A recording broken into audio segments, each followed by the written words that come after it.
नमस्कार बहुत स्वागत है आपका अपने बीके खास बुलेटिन में। खबरों के साथ मैं हूं रीनू और हमारे साथ न्यूज रूम से सुमित भी जुड़ गए हैं। तो सबसे पहले सुमित का रुख करेंगे। Sumit, over to you. Bulletin में हम सबसे पहले बात करेंगे पंचायत और नगरीय निकाय चुनाव में ओबीसी आरक्षण की।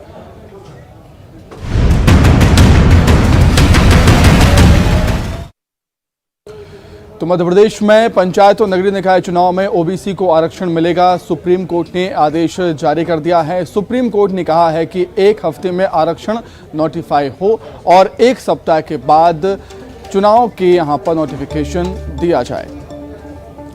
सुप्रीम कोर्ट ने फैसला सुनाते हुए कहा कि आरक्षण किसी भी स्थिति में 50% से अधिक नहीं होगा। आपको बता दें, सुप्रीम कोर्ट ने इससे पहले बिना ओबीसी आरक्षण कराने के चुनाव आयोग को निर्देश दिए थे। फिर सरकार ने कोर्ट में संशोधित याचिका दाखिल की और कोर्ट ने अभी आदेश दिया है कि पंचायत और निकाय चुनाव ओबीसी आरक्षण के साथ ही कराए जाएं। सर्वोच्च न्यायालय के समक्ष हमने अपना एक आग्रह रखा था कि ओबीसी वेलफेयर कमीशन जो है उन्होंने डेडिकेटेडली काम करते हुए और ट्रिपल टेस्ट का कंप्लायंस करते हुए ओबीसी को रिजर्वेशन देने का प्रपोजल किया है। वो सारी रिपोर्ट्स हमने कोर्ट में रखी थी।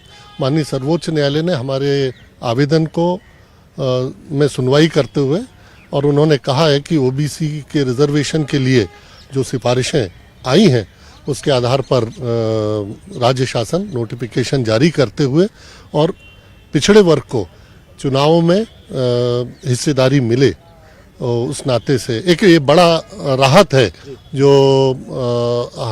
हमारे राज्य के सभी पिछड़ा वर्ग के बंधुओं को, समाज को जो मिला। तो सुप्रीम कोर्ट के फैसले के बाद बीजेपी में खुशी की लहर दौड़ गई और सुप्रीम कोर्ट के फैसले के बाद बीजेपी दफ्तर में जश्न मनाया गया। सीएम शिवराज जब बीजेपी दफ्तर पहुंचे तो उनका स्वागत किया गया, ढोल नगाड़ों के साथ, और फूल माला भी उनको पहनाई गई। जमकर आतिशबाजी भी हुई। बीजेपी नेताओं को एक दूसरे को मिठाइयां खिलाई गई यहां पर। और इस मौके पर सीएम शिवराज ने ओबीसी आरक्षण आयोग के अध्यक्ष गौरी शंकर बिसेन को बधाई दी। कांग्रेस सिर्फ वोट बैंक की राजनीति करती है, कांग्रेस की वजह से चुनाव और ओबीसी आरक्षण रुका, ये भी कहा। कमलनाथ को जवाब देना पड़ेगा, हर कदम पर ओबीसी को धोखा दिया। बीजेपी जो कहती है वो करती है। आखिर सुप्रीम कोर्ट कौन गया, कांग्रेस गई क्या? अगर ओबीसी को आरक्षण से वंचित करने का काम कांग्रेस ने किया है। सीएम ने कहा कि बीजेपी जो कहती है वो करती है।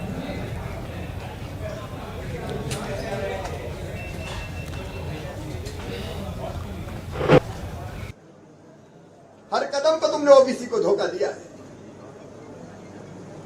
सस्ती लोकप्रियता के लिए, वोटों के लिए आप झुंझुना पकड़ाने की कोशिश करते हो।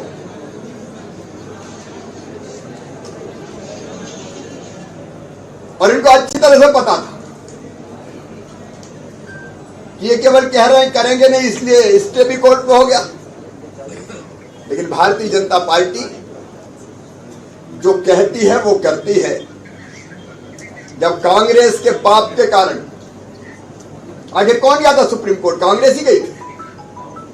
हम तो चुनाव करवा रहे थे, पहले फर्स्ट फेज के फॉर्म भरे जा चुके थे, ये कोर्ट में गए।